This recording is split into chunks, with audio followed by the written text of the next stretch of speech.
Baik, bismillahirrahmanirrahim. Assalamualaikum warahmatullahi wabarakatuh. Selamat malam, salam sejahtera untuk kita semua. Salam bahagia di awal tahun ini.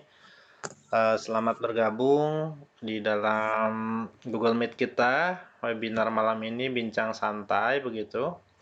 Bincang santai tentang kualitas makna hidup. Perkenalkan dulu, nama saya Andri Hardianto. Saya di sini di Bandung. Saya di Bandung, Jawa Barat. Hanya sebagai pengantar diskusi begitu, barangkali rekan-rekan tertarik untuk membaca poster di WA-nya ya, atau di Facebook. Mungkin juga ada yang gabung di sini dari Facebook. Kita berbincang tentang makna hidup begitu.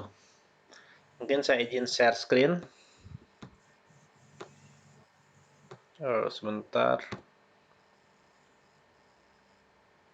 Untuk PowerPoint slide yang sudah saya siapkan.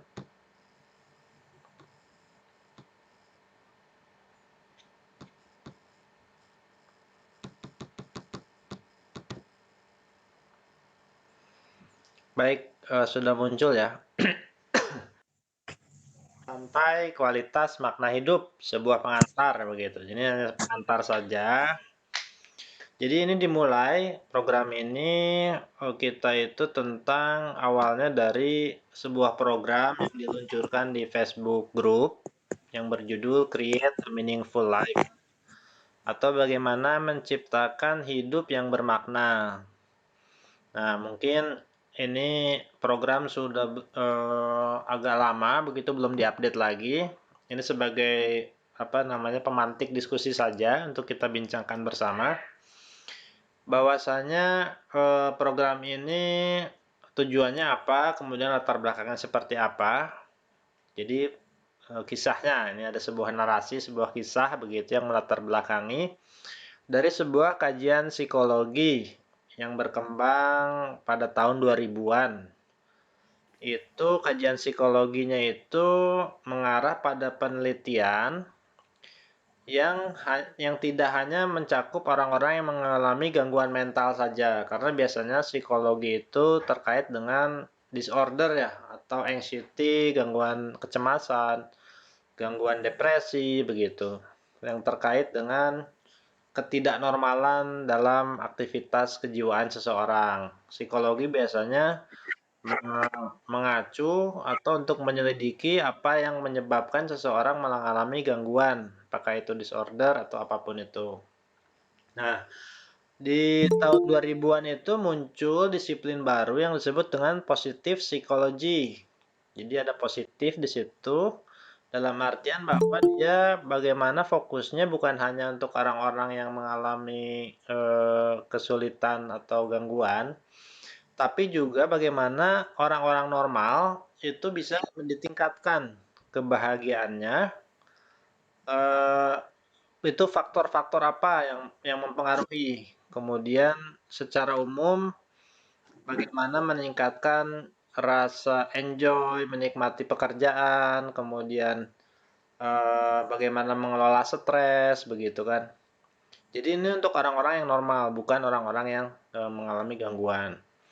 Kemudian ini terus berkembang sampai melahirkan gelombang kedua, psikologi positif gelombang kedua atau PP 2.0. Nah, ini yang gelombang kedua ini kemudian fokusnya itu bukan hanya pada kebahagiaan saja, melainkan lebih dari itu adalah bagaimana menciptakan makna dalam kehidupan. Nah, ini fokus kita malam ini tentang makna. Kenapa dia berfokus pada makna? Karena pada kenyataannya akan sulit kita temui seseorang yang dalam keadaan terus-menerus dalam kondisi bahagia. Karena banyak faktor dalam hidup ini kita mengalami musibah, mengalami kerugian, mengalami kecelakaan, begitu kan? Jadi ada kesulitan, derita, kesedihan. Kalau kita hanya fokus pada kebahagiaan, itu menjadi menyempitkan spektrum dari kehidupan itu sendiri. Namun kalau kita fokusnya pada makna, itu apapun yang terjadi pada diri kita, baik itu positif maupun negatif, kita selalu bisa mencoba mencari makna di baliknya. Sehingga dalam keadaan yang sulit, sedih, susah sekalipun, kita tetap mencoba menguak makna di balik itu. Jadi ini lebih luas cakupannya ketimbang yang gelombang pertama tadi. Nah, berangkat dari sini, program Create a Meaningful Life ini berupaya untuk mengupas kebermaknaan hidup. Namun kita coba pendekatannya itu tidak hanya berdasarkan dari sisi psikologi saja, tapi kita coba luaskan dari perspektif filsafat, sains, dan spiritual. Nah, harapannya dari berbagai perspektif ini kita bisa memiliki gambaran yang lebih utuh begitu tentang kehidupan yang bermakna, yang penuh makna ini, tentang create a meaningful life. Nah, secara umum memang program ini bisa dimasukkan dalam kategori self growth atau personal development ya, pengembangan diri begitu secara umum. Tapi lebih dari itu, kita harapannya itu menggabungkan pendekatan transpersonal, yaitu ada sisi-sisi melampaui ego. Jadi semacam sisi spiritual atau mistis begitu, di mana kita bisa merasakan kebermaknaan ini dalam hal yang sifatnya ruhaniah, ilahiyah begitu, divine. Jadi beyond the limit, melampaui batas-batas ego kita begitu. Harapannya ini sekedar harapannya. Mudah-mudahan kita bisa ke sana nantinya. Nah, semua ini tidak terlepas dari bagaimana kita memaknai peristiwa yang kita jalani sehari-hari dalam kehidupan. Nah, biasanya yang membatasi kita dalam memaknai peristiwa itu karena kita dalam bawah sadar kita itu sudah ada mental block yang membatasi, limiting belief, keyakinan-keyakinan yang membatasi. Jadi dengan melampaui dan membongkar mental block itu, diharapkan kita bisa memasuki ruang-ruang baru, kemungkinan-kemungkinan baru dalam hidup kita ke depannya. Jadi harapannya bisa memperbarui diri kita sehingga kita bisa memiliki kesadaran jiwa maupun pemahaman yang senantiasa meluas, melampaui batas-batas yang ada dari waktu ke waktu, dari hari ke hari begitu. Jadi kita bisa istilahnya itu kalau di personal growth itu menjadi versi terbaik dari diri kita sendiri begitu istilahnya ya. Sedikit lagi, jadi kita masuk nih ke materi yang sempat saya rumuskan tentang makna hidup. Kita mulai dari apa itu hidup. Biasanya orang memaknai hidup itu dari sisi ilmu biologi kan yang paling mudah begitu. Secara biologis, karena biologi itu adalah bio artinya hidup, logi itu ilmu atau logos ilmu begitu. Jadi biologi adalah ilmu tentang makhluk hidup. Nah, jadi biologi yang bisa menjawab apa itu hidup. Kalau dalam pengertian yang seperti itu. Biasanya dikatakan hidup itu sesuatu ketika dia bergerak, makan, peka terhadap rangsangan, kemudian bernafas, tumbuh, mengeluarkan zat sisa, berkembang biak, dan beradaptasi. Nah, itu ciri-ciri kehidupan kan gitu, makhluk yang hidup. Dia bergerak, makan, dan seterusnya yang tadi disebutkan. Dibedakan dari benda-benda mati yang dipelajari oleh ilmu fisika. Ini pendekatan sains ya, sehingga dibedakan antara tumbuhan yang hidup, hewan yang hidup, manusia yang hidup, dari batu, air, udara yang dianggap mati begitu. Maka karena kita manusia ini memenuhi kriteria hidup tersebut, maka sah untuk dinyatakan bahwa kita ini hidup. Jadi hidupan kita begitu sebagai manusia. Itu gambaran teknisnya tentang apa itu hidup dari sudut pandang biologi tentunya. Namun mungkin kita bisa rasakan bahwa pengertian tersebut tidak mencukupi untuk yang kita maksud dengan pemaknaan hidup. Bukan hidup dalam seperti itu saja begitu. Itu termasuk tapi bukan terbatas pada itu. Karena kita lihat bahwa kehidupan kita itu lebih kaya daripada digambarkan oleh ilmu biologi. Manusia itu punya memori, kecerdasan, perasaan, punya histori, sejarah, punya memori kan begitu. Punya cita-cita, punya ideologi, aspirasi dan lain sebagainya. Sehingga bisa lebih berkembang lagi dari sekedar ilmu biologi tadi, hidup itu jadi segala sesuatu yang kita alami selama manusia hidup. Dan ini cakupan ilmunya jadi meluas, mulai dari ilmu sejarah, ilmu logika, matematika, filsafat, segala hal yang mempelajari apa yang ada selama kita hidup, kan gitu. Segala peristiwa, segala yang kita jalani dalam hidup kita. Nah, artinya kita punya ilmu pengetahuan atau sains sebagai sarana untuk lebih memahami kehidupan ini dalam berbagai perkembangannya yang dia terus dikoreksi dari waktu ke waktu. Nah, sekarang kita akan memasuki makna hidup. Sebelumnya kita bahas dulu apa itu makna kan gitu. Makna. Makna itu kalau dalam definisi teknis, lagi-lagi kita mulai dari definisi teknis, makna itu dibalik tanda kan gitu. Sesuatu yang ada di balik tanda. Misalkan kita sebut mawar, di sini saya kasih contoh mawar, itu menunjukkan kepada bunga mawar. Arti mawar di situ adalah bunga mawar. Bunga yang memiliki karakteristik sedemikian sehingga dia dinamai bunga mawar. Itu adalah definisi teknisnya. Namun tentu kita lagi-lagi tidak ingin berhenti di situ. Makna hidup itu nggak hanya itu. Hidup adalah bernafas, bergerak. Seperti itu kan makna ya. Makna pertama gitu. Tapi kita bisa memaknai mawar ini dalam arti tanda cinta kita kepada kekasih. Bahwa ia adalah ketulusan. Bahwa ia adalah rasa suka kita kepada seseorang dengan memberikannya mawar. Misalkan begitu kan. Nah, ini artinya adalah suatu makna di balik makna awal. Begitu. Nah, mungkin dalam pengertian itulah yang coba kita rengkuh pada malam hari ini tentang makna hidup. Kita masuk sekarang ke makna hidup. Jadi sesuatu di balik kehidupan yang kita jalani sehari-hari ini ada makna apa, begitu kan? Nah, ini biasanya setiap kita mungkin memiliki pencapaian yang berbeda-beda. Dan hasilnya pun akan bersifat personal, masing-masing punya pemaknaan. Jadi apa yang saya temukan dalam hidup tentu akan memiliki variasi-variasi, nuansa-nuansa yang berbeda dari rekan-rekan sekalian. Demikian juga dari diri saya hari ini dengan besok, dengan setahun ke depan tentu akan ada perbedaan lagi kan begitu. Ada pengayaan-pengayaan. Atau mungkin juga degradasi-degradasi, pengurangan-pengurangan, eliminasi yang tadinya saya pikir begini ternyata berubah begitu kan tentang hidup ini maknanya apa begitu.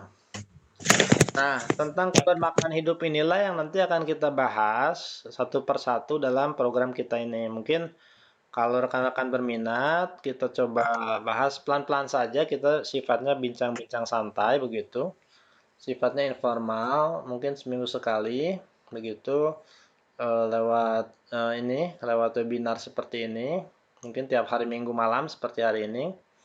Jadi kita kupas satu persatu dari berbagai pendekatan itu, mulai dari psikologi, filsafat, sains, spiritual, begitu. Harapannya kita bisa lebih memposisikan diri kita dalam hidup ini seperti apa. Seperti yang disebutkan oleh Dr. Michael Hall itu, bahwasanya kualitas pemaknaan kita itu adalah mencerminkan kualitas hidup kita. Jadi, bagaimana kita memaknai hidup, seperti itulah kualitas hidup kita. Jadi bagaimana kita memiliki makna yang cukup membuat kita fulfill dalam menjalani hidup. Nah, bisa kita lihat bahwa orang-orang itu memiliki beragam pendekatan dalam hidup. Ada yang menemukan makna hidupnya dalam pekerjaan, ada yang di pasangan hidup, ada yang di hobi, kegiatan sosial, atau lain sebagainya.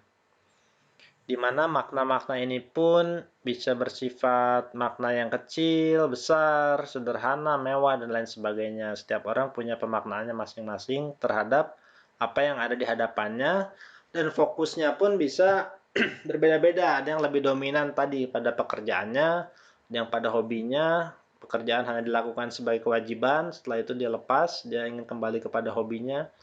Ada yang pada pasangannya, misalkan membangun relation, membangun family, keluarga, dan lain sebagainya.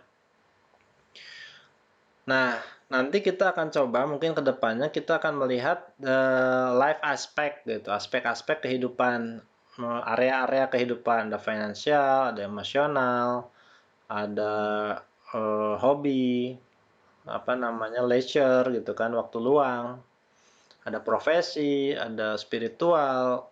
Kalau saya tidak salah itu ada sekitar 12 begitu, spektrum atau area-area kehidupan yang bisa turut mempengaruhi secara umumnya atau secara globalnya bagaimana seseorang itu membentuk kualitas kehidupan yang terbaik begitu. Nah, ini sebagai sebuah ringkasan. Jadi kita sudah bahas sekelumit tentang program Create a Meaningful Life, apa itu hidup, apa itu makna, dan mengenai makna hidup sebagai pengantar. Untuk ringkasnya kita akan mengupasnya dengan kedalaman dan keluasan yang cukup untuk membuat hidup kita lebih bermakna, dan ini sifatnya adalah dengan dialog begitu ya, dengan interaksi. Karena dari interaksi itu terjadi dialektika, pengembangan-pengembangan, dan perluasan-perluasan. Kemudian intinya adalah bagaimana kita bisa ikuti ini untuk menjalani hidup lika-liku keseharian dalam nuansa pemaknaan yang cukup sehingga tidak kehilangan signifikansi diri. Menjadi diri yang otentik dan mengenal kesejatian diri yang barangkali sempat terlupakan. Nah, salah satu Yang lain juga pendekatan ada. atau teknik yang ingin kita Oh, ulas deep nanti kali. adalah mungkin tentang mindfulness ya, tentang mindfulness. Mungkin akan kita kaji lebih jauh dengan teknik tersebut. Baik, mungkin itu dulu dari saya. Mohon maaf kalau terlalu panjang. Silakan rekan-rekan kalau ada yang ingin disampaikan boleh.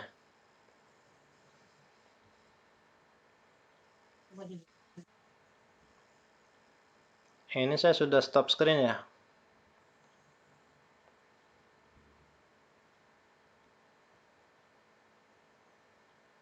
Baik, sekarang kita sesi interaksi. Silakan Bung Herman TCY untuk sudah mengangkat tangan. Silakan dibuka mikrofonnya.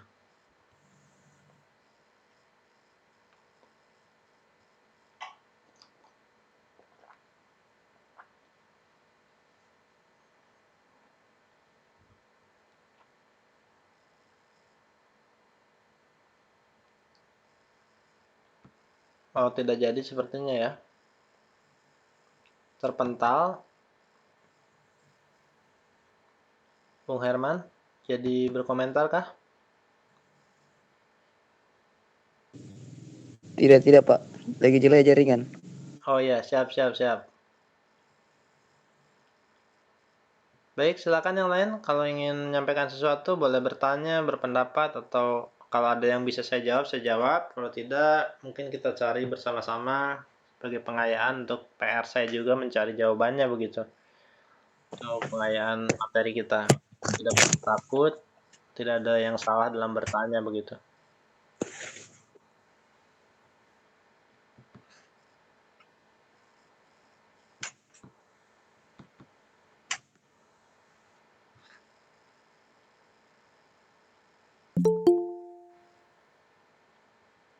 Baik, adakah yang ingin disampaikan? Silakan.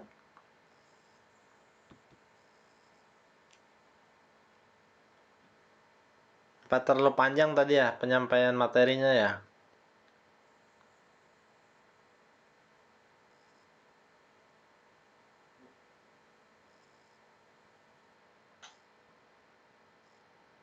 Atau bingung mungkin mau berkomentar apa? Silakan Bung Rian Putra. Oke, terima kasih Bang. Kita membicarakan tentang makna Kak Bang. Betul, betul. Jadi pertanyaan saya, Abang tidak menjelaskan atau memisahkan antara apa makna sebagai nilai objektif dan makna sebagai nilai subjektif. Ya, mungkin Abang sudah menilai makna sebagai nilai subjektif, yaitu seperti menemukan makna dalam pekerjaan, menemukan makna dalam aktivitas keluarga dan sebagainya.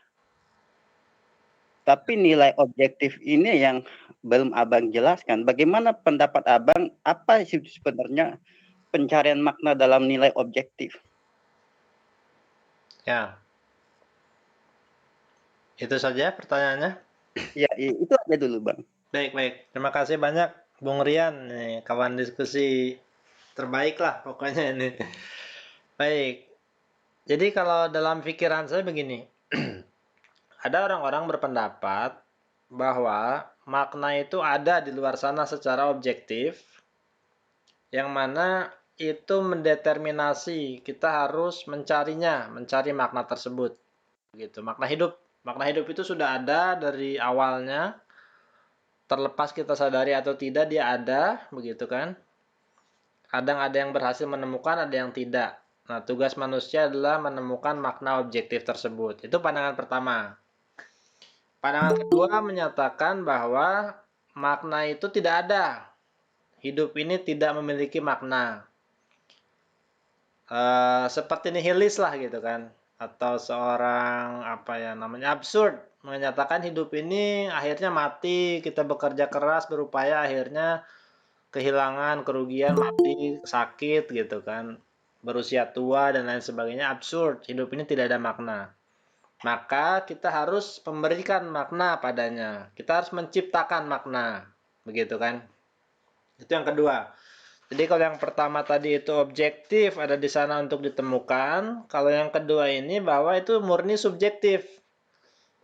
Secangkir kopi itu nggak ada maknanya. Kita sendiri yang memberikan makna padanya. Bahwa dia itu adalah yang menemani kesepian kita sehingga kita bisa merasakan pahitnya hidup.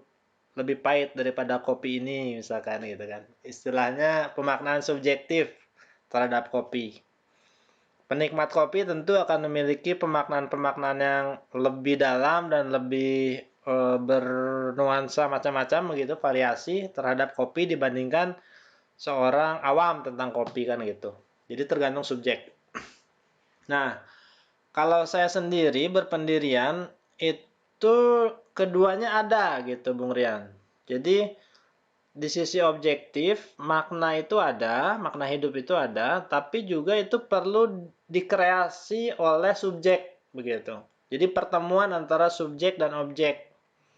Karena kalau makna itu sudah ditentukan dari luar, itu saya keberatannya membuat manusia itu jadi tidak otentik. Dia harus tunduk kepada makna yang sudah disediakan sebelumnya, begitu. Jadi dia itu tidak memiliki otentisitas dalam dirinya untuk mengkreasi wujudnya sendiri begitu. Nah, dalam pemahaman saya justru makna itu tidak sekedar objektif saja atau subjektif saja, melainkan keduanya. Dia diciptakan dalam diri manusia yang kemudian menemukan tempatnya di objektif itu begitu. Jadi istilahnya mungkin ya, bahwa di dunia objektif ini terdapat spektrum makna yang bergradasi dan membentang luas dari paling nol sampai paling bermakna begitu sampai 100 lah gitu.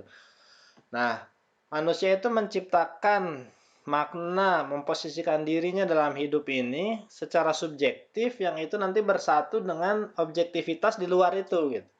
Jadi di sana ada kebebasan tapi juga ada penentuan. Sudah ada tempat-tempatnya itu begitu.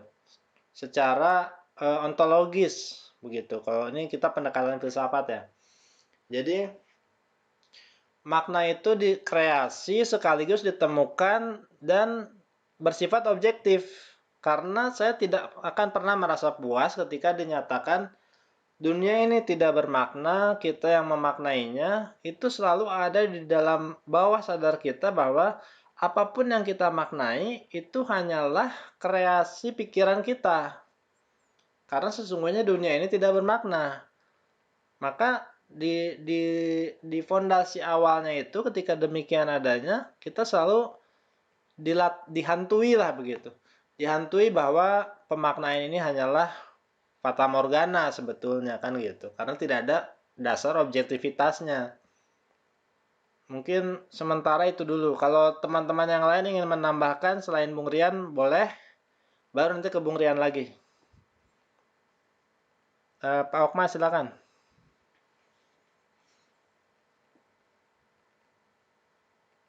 Pak Okma masih terkait kah? Bung Okma, Yendri.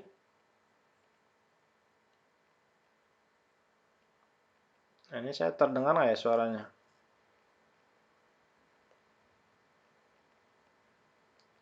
Halo, Bung Okma ingin berkomentar, silakan. Tar. Nah, udah kedengaran ya? Ya, terdengar, silakan. Assalamualaikum warahmatullahi wabarakatuh. Waalaikumsalam warahmatullahi wabarakatuh. Waalaikumsalam warahmatullahi wabarakatuh. Menurut pendapat saya, makna itu berbeda-beda tergantung umur, tergantung orangnya, karena ini cerminan dari saya sendiri. Kalau dulu saya masih belum berkeluarga, itu makna kehidupan itu agak galau. Kemudian balik ke kopi, waktu masih bujang saya kopi itu gulanya 2, kopinya 1. Nah, begitu sudah bermakna, sudah ada tulisan, sudah ada membuat buku, sudah berumur, kebalik. Kopinya tadi itu gulanya 1, kopinya 1. Nah, cenderung sudah berumur 50 ke atas sekarang, itu sudah mulai kopinya 1 sendok, gulanya setengah sendok. Ini cenderung nanti pahit. Nah, itu pahit tetapi kebalikan dari kehidupan. Kehidupan saya mulai mendapat makna bahwasanya jurusan saya sekarang atau prodi saya itu sudah bisa memaknai kehidupan saya dengan saya mendapat ini itu, kemudian menyekolahkan anak sampai kuliah. Kemudian satu lagi makna yang lebih hebat itu ada anak saya nomor 2, bahwasanya sama dengan jurusan saya. Pak, saya mau jurusan ini, padahal tidak saya paksa. Tetapi saya begitu dia kuliah ada kendala, itu ada istilahnya dia bosan, itu kan maunya kamu, maknanya kamu, bahwa kamu akan jurusan tata boga atau jurusan teknik sipil atau jurusan itu. Nah, itu ada satu kendala lagi, adik saya itu punya anak dia nggak mau kuliah. Saya ngomong bahwa Anda yang kuliah kalau tidak. Saya juga waktu anak nomor 1 tidak mau dia kuliah. Saya ngomong, nak, kalau kamu nggak mau kuliah S1, saya yang kuliah S3. Sudah Pak, saya yang kuliah. Nah, itulah makna. Jadi makna itu semakin tua, semakin menjurus, kemudian semakin kitanya semakin takwa, kitanya semakin semakin tidak. Kalau saya masih galau, sebelum berkeluarga galau mau kerja apa, mau apa itu. Sekarang sudah ada makna kehidupan bahwasanya kita ini hidupnya bersosialisasi, tidak hanya ilmu teknik saja, saya ilmu orang teknik, tidak hanya ilmu teknik saja, juga ilmu sosial juga perlu. Nah, itu makanya mahasiswa saya omongin, kamu jangan dosen tidak bisa kamu lawan. Kamu bisa ilmu sosial. Nah, dengan ilmu sosial itu gimana menaklukkan si dosen-dosen yang killer-killer itu supaya dia senang dengan kamu. Contoh lihat, Lionel Messi itu dia wasit yang didekatinya. Dia begitu dia ada kesalahan itu sudah wasit. Wasit itu sudah didekatinya. Kalau kita sudah mendekati wasit itu insya Allah menang. Contohnya Messi itu bisa juara dunia. Itu saja. Lebih dan kurang saya mohon maaf. Wassalamualaikum warahmatullahi wabarakatuh. Waalaikumsalam warahmatullahi wabarakatuh. Terima kasih. Waalaikumsalam warahmatullahi wabarakatuh. Sangat menarik kisah dari Pak Okma, bagaimana seiring berjalannya usia, maka komposisi kopinya pun berubah begitu ya. Semakin bermakna, semakin pahit kopinya ternyata. Baik, Bung Rian, mungkin ingin menanggapi lagi. Silakan, Bung Rian. Terima kasih. Dan sedikit tanggapan dari Pak Okman, saya meringkas bahwa kemaknaan hidup Pak Okman ini dibentuk oleh keadaan. Jadi keadaanlah yang membentuk kesadaran Pak Okman. Jadi sesuai tingkat daripada masa hidup. Berlanjut kepada persoalan objektif, kita harus menilai dulu apa nilai, artinya primer, Mana yang lebih primer? Apakah pemaknaan subjektif atau pemaknaan objektif? Kalau gini contohnya, Pak. Contoh kita buat saja atau kita temukan bahwa kita telah menemukan bahwa pada dasarnya setiap manusia ini hidupnya secara maknawiah itu adalah bermanfaat untuk manusia lainnya. Kalaupun tidak bermanfaat, artinya jangan sampai kita menjadi nilai yang atau memperburuk kehidupan manusia lainnya. Seperti itu. Itu kalau kita lihat sebagai nilai objektif.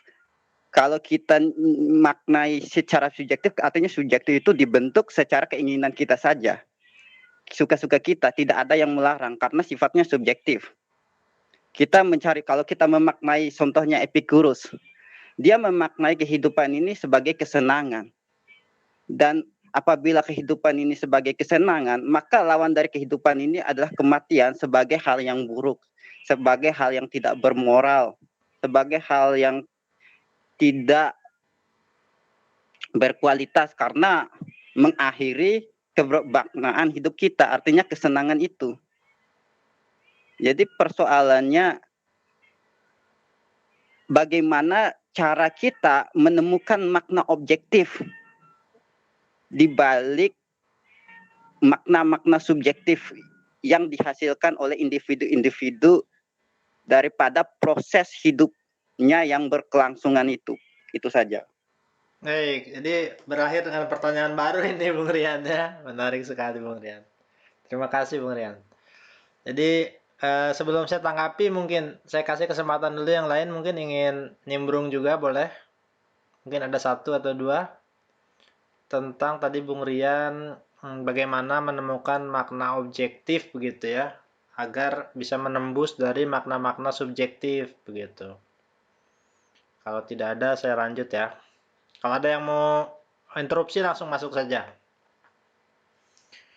Jadi menurut saya begini, memang dalam lingkup-lingkup tertentu kita bisa memberi pemaknaan subjektif sesuai kehendak kita, sekeinginan kita, betapapun itu absurd atau di luar mainstream begitu ya.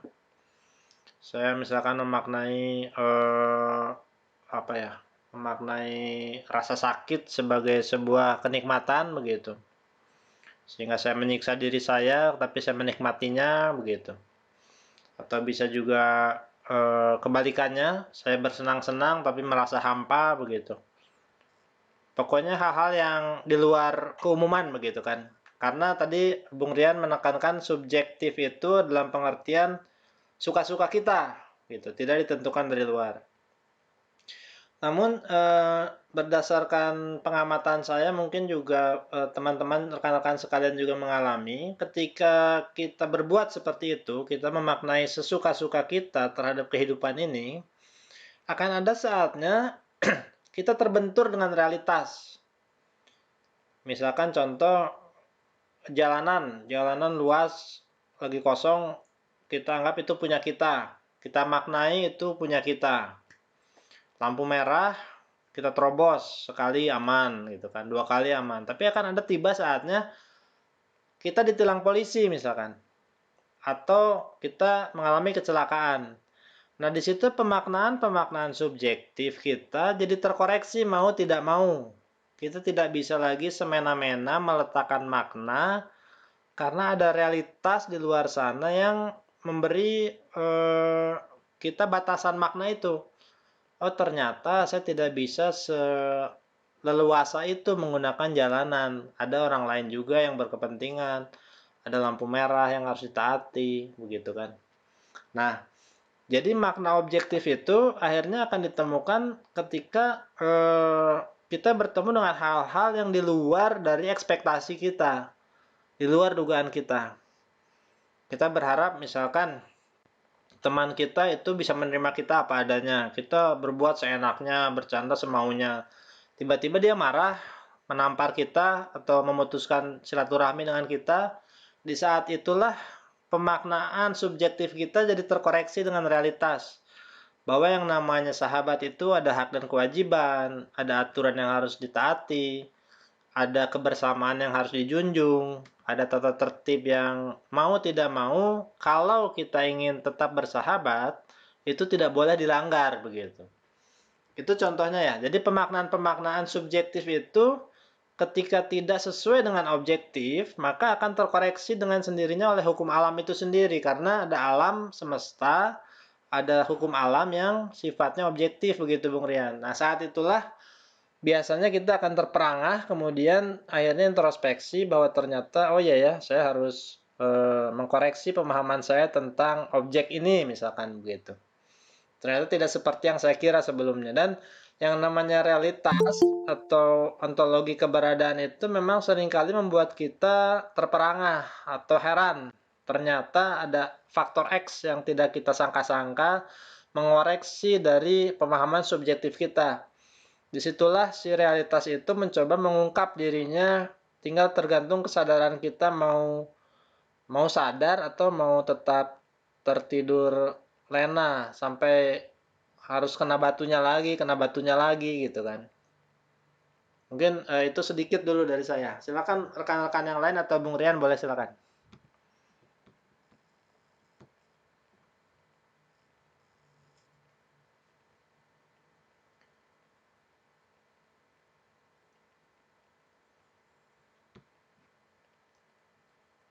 Jadi intinya ada pertemuan di situ Bung Rian antara subjek dan objek mau tidak mau, dan itu yang apa ya? Yang bikin kita sadar bahwa kita perlu belajar lagi gitu, belajar lagi tentang diri kita, tentang alam sekitar, tentang orang-orang gitu. Lain halnya mungkin kalau di wilayah kita sendiri gitu, mungkin itu kita bisa sebebas-bebasnya. Tapi misalkan seorang raja yang anarkis atau apa yang apa namanya otoriter begitu, suatu saat dia akan dihadapi kenyataan dengan revolusi dari rakyatnya, kemudian digulingkan kan begitu. Mungkin kita bisa mengelabui orang banyak dalam waktu tertentu, tapi tidak bisa selama-lamanya kan begitu. Nanti realitas akan berbicara pada kita ketika kita abaikan indikasi-indikasi yang mencoba mengingatkan kita gitu. Bung Abdul Malik mungkin ingin bicara, sudah open mic silakan.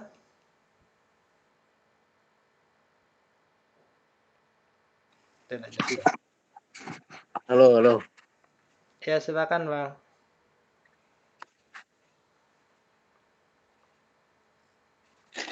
Monggo. Enggak, saya hanya menanggapi atau menambahi lah, lebih tepatnya ya kan, tentang makna tadi kan, singgung soal ngopi apa gitu-gitu kan. Tapi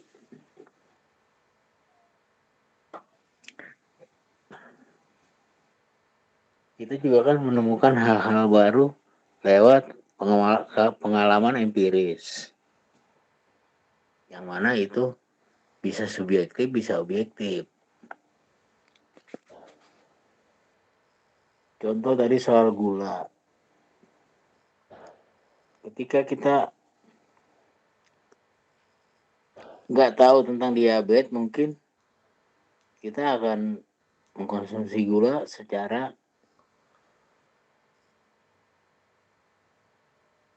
sembarangan.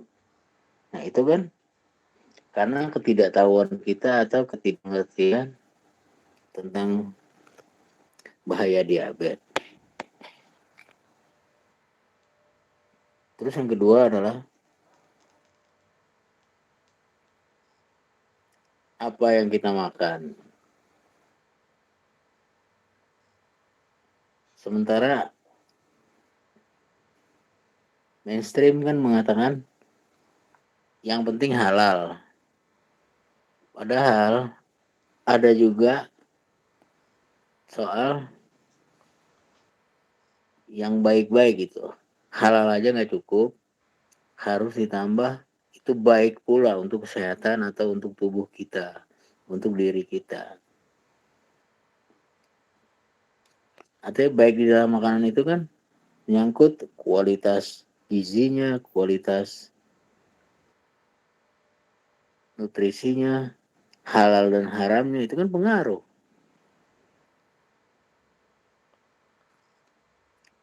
Nah, tadi soal itu kurang dibahas tuh oleh Bung Andri.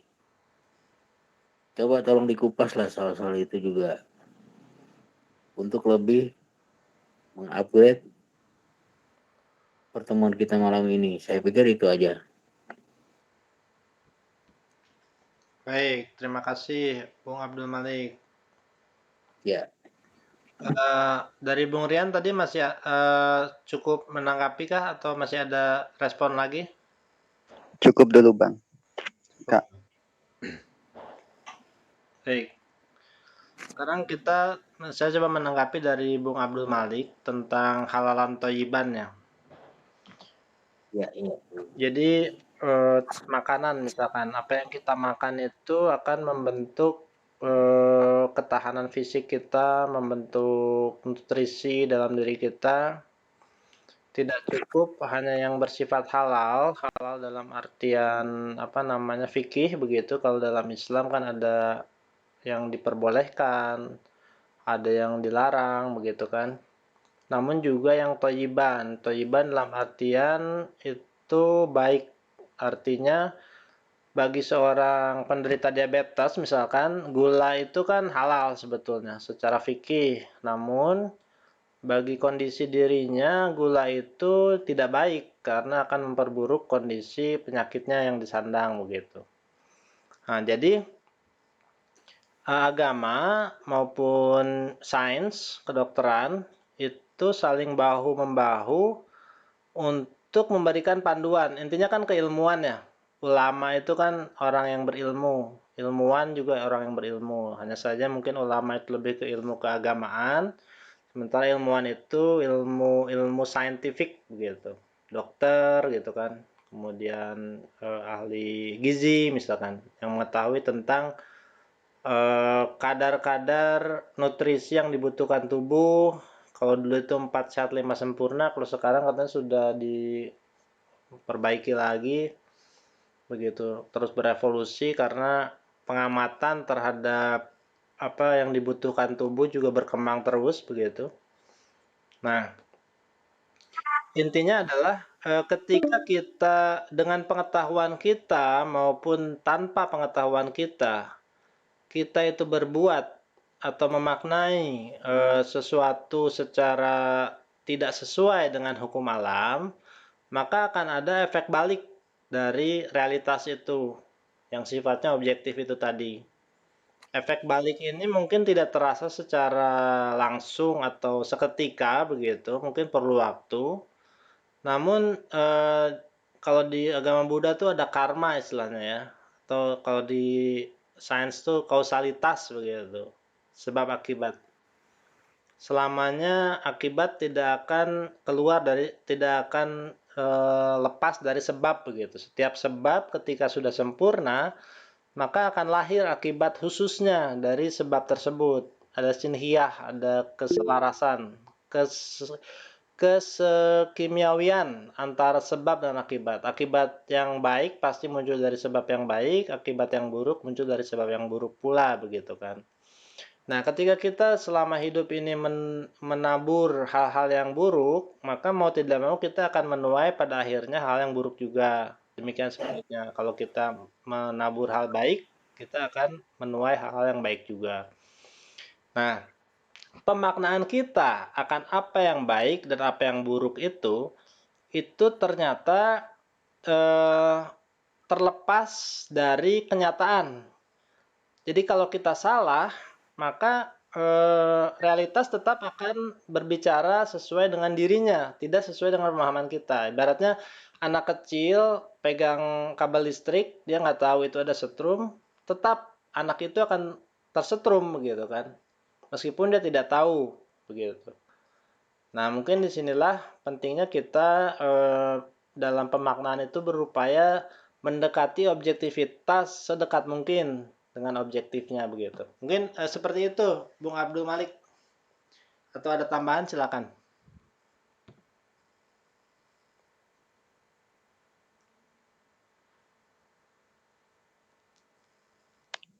sedikit Bang atau Kak Andre. Ya, silakan Bung Rian. Saya teringat sama quote-nya Socrates nih. Artinya Socrates berkata bahwa hidup yang baik adalah kehidupan yang selalu ditelusuri. Jadi kehidupan yang tidak telusuri adalah kehidupan yang tidak bermakna dan bernilai. Artinya seluruh tindakan kita di masa lalu harus kita selalu telusuri kembali. Bernilai atau bermaknakah atau baik atau burukkah. Seperti halnya kalau dalam Islam itu kan muhasabah kalau nggak salah kalimatnya, merenungi kembali terhadap tindakan-tindakan kita dalam realitas sosial maupun realitas individual. Itu saja sih Bang. Kang. Baik, terima kasih. Jadi memang kalau Socrates itu dia akan selalu tidak puas dengan kesimpulan-kesimpulan umum, common sense tentang segala sesuatu. Dia ingin menyelidiki sampai ke hakikat terdalamnya kan begitu. Makanya dia menjadi bapak filosofi, filsafat begitu. Karena tidak puas dengan hal-hal yang sifatnya permukaan, keumuman, hanya anggapan umum begitu. Tapi ingin meneliti sejauh mana kita bisa memahami sesuatu itu sebagaimana adanya.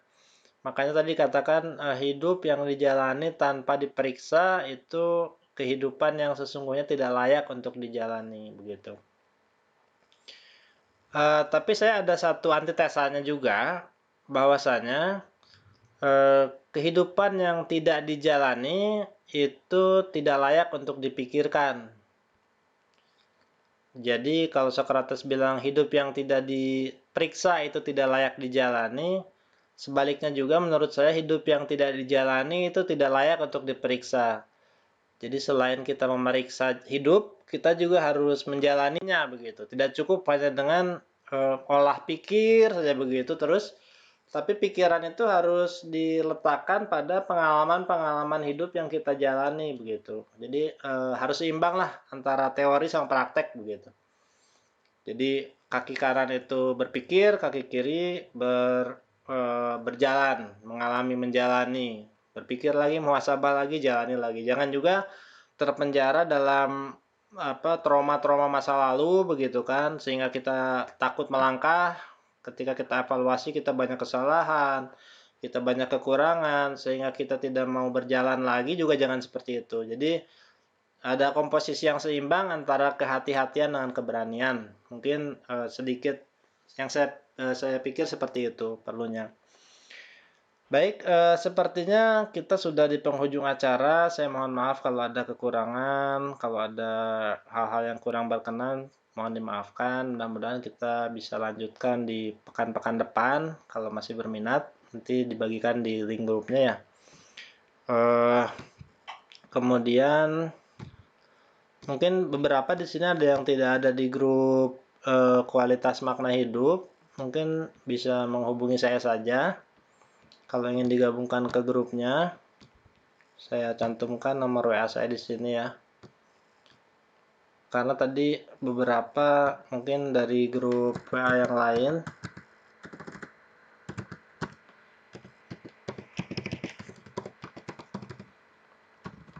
bisa menghubungi saya di nomor ini, bisa langsung klik linknya, kemudian minta digabungkan ke WA grupnya supaya bisa dapat update ke depannya.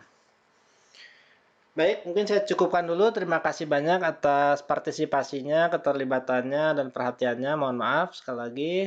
Bila taufik wal hidayah. Wassalamualaikum warahmatullahi wabarakatuh. Selamat malam, selamat beristirahat. Terima kasih semuanya.